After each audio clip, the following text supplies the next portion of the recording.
Uyuşturucu maddesi şüphesiyle X-ray'e sevk eden tırın X-ray'den hangara sevk edildi ve hangarda kontrolünü yapıldıktan sonra X-ray uyuşturucu madde şüphesi hasıl oldu. Şu anda dorse kısmının içerisinde gizlenmiş şekilde hapları görüyoruz, uyuşturucu haplar.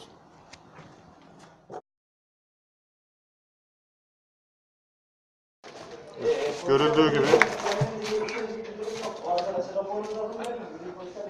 poşetler içerisinde draja halde Kaptagon hapları, ayrıca çuvallar içerisinde dorsenin frigo motorunun olduğu kısmın içerisinde hapları görebiliyorsunuz.